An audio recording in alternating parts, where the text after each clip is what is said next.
Escaped. As the storm raged, a man stopped to pick up a hitchhiker. The scruffy man standing by the roadside was soaked to the skin. He seemed reluctant to talk. Just who was he, and where was he headed? The rain was falling heavily. It was like driving through a thick curtain of water. He eased off the accelerator a little.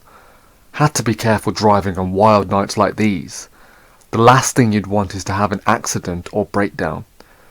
You just want to be at home on these stormy nights. The thwack thwack of the windscreen wipers was hypnotic.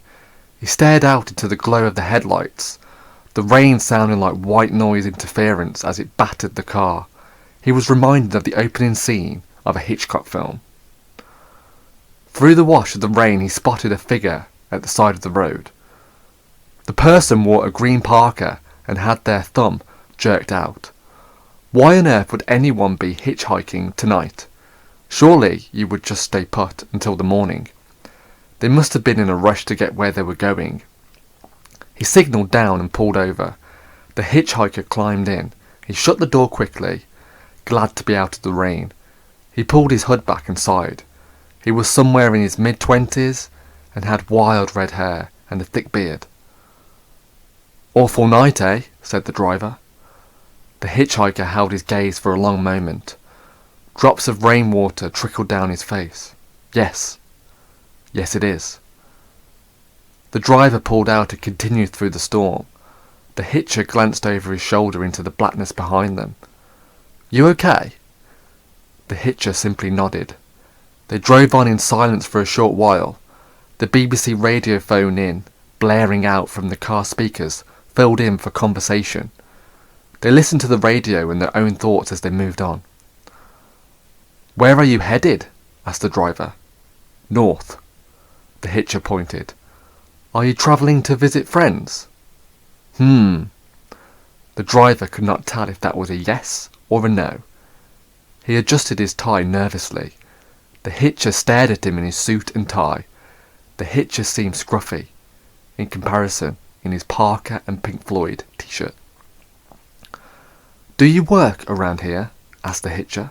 "Yes," said the driver. "I was stuck late at the office. You know how it is." "No, not really." Again they drifted into silence. The talk radio show carried on as they drove through the wind and rain.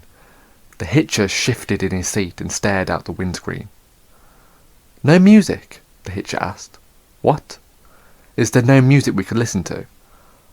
"I like the talk radio shows. I'm not really a music fan." The hitcher's eyes glazed over for a moment, then he spoke.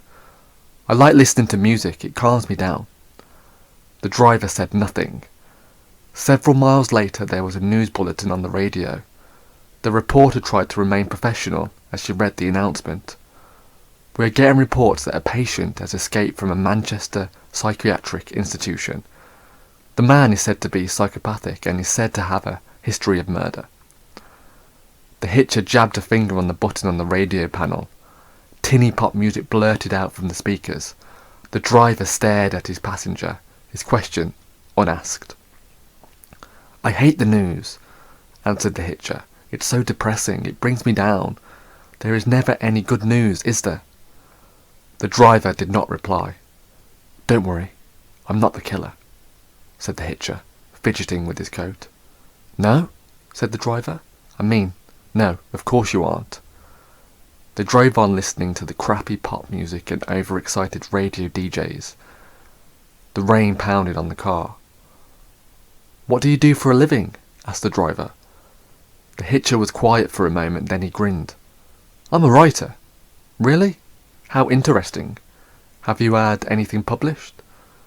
"No, as yet I'm an undiscovered artist." "I'm sure you will make it. What are you working on at the moment?" "Oh, I'm writing a novel."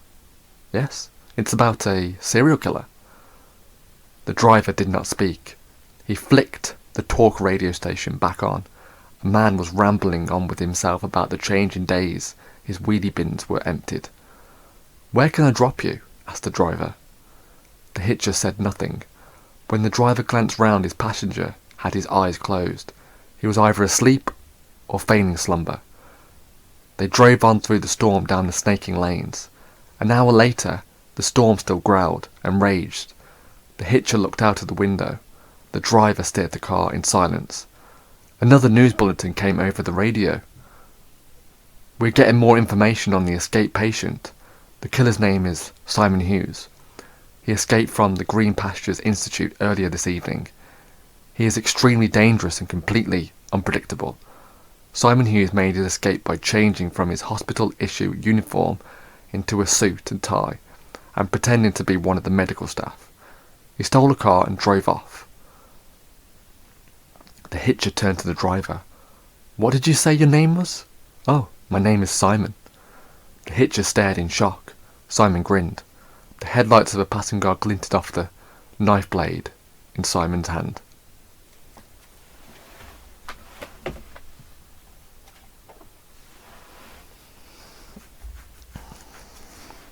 Thanks for listening to Bob Jim's short stories. I hope you enjoyed, and feel free to like, subscribe, and comment. And I'll even message me. I'll get back to all of you. Feel free to send me any short stories you want narrated as well, and I'll get them done. I'll do as many as possible. I quite enjoy doing this. Hope you have a good day. Thanks.